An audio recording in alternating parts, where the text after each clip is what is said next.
Afghanistan's Taliban regime says it will put the British journalist Yvonne Ridley on trial for entering the country illegally.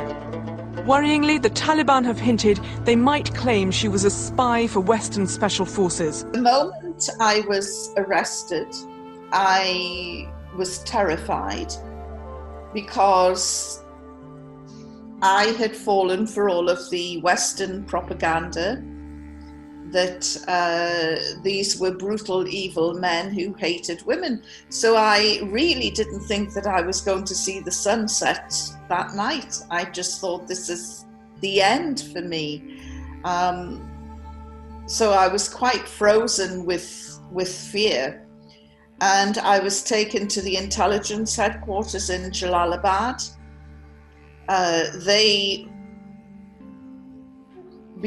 Because of their limited knowledge, I mean, their knowledge of me was as limited as my knowledge of them in cultural terms.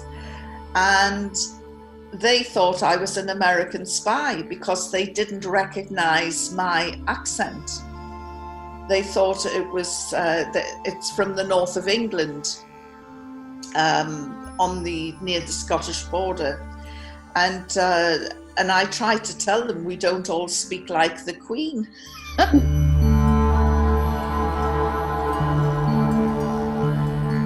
When they were talking to me, they kept looking away. They looked at the ceiling, they looked at the floor, they looked out of the window, they looked anywhere but at me. And I just thought, they can't look me in the eye because they know that they're going to kill me and they're feeling too guilty. When, of course, I learned later that they were showing me respect by not staring at me. So it was a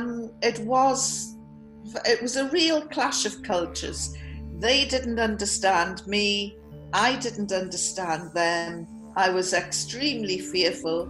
And so once I became accustomed to the idea they're going to kill me, the biggest fear then was, will they torture me? Will they rape me? Will they abuse me?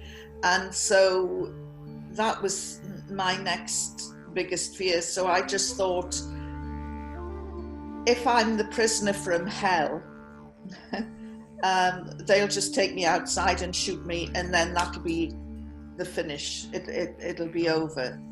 And I'll go from being prisoner to being dead, and at least I'll miss out all the middle bits. And so that was my strategy.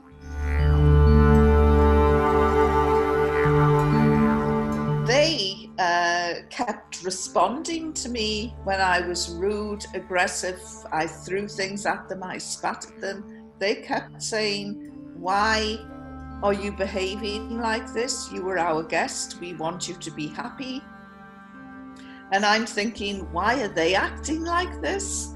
They're supposed to be evil and brutal. This is obviously a game that they're playing, you know, like a cat and a mouse. They're going to let me think that they're really nice, and then at the last minute the claws will come out. So throughout the whole experience, I don't think we came to one understanding with each other.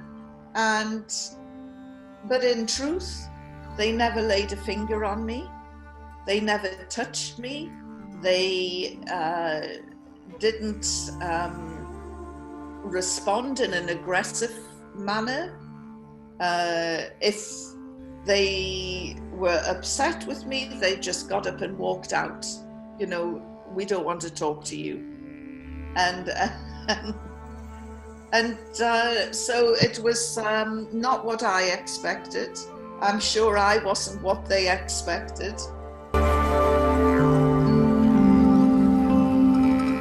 At the Sunday Express, her employers insist she's a bona fide journalist who only entered Afghanistan to report on the humanitarian situation. And after 11 days, I was released on humanitarian grounds, even after the war had started. And I don't know who was happier when I walked back into Pakistan, whether they were glad to see the back of me or I was happier just to get away from them. But it was only on the point of my release, as I was walking towards the Pakistan journalists, that I started to think about my time in captivity, and the journalists were shouting, "How did the Taliban treat you?"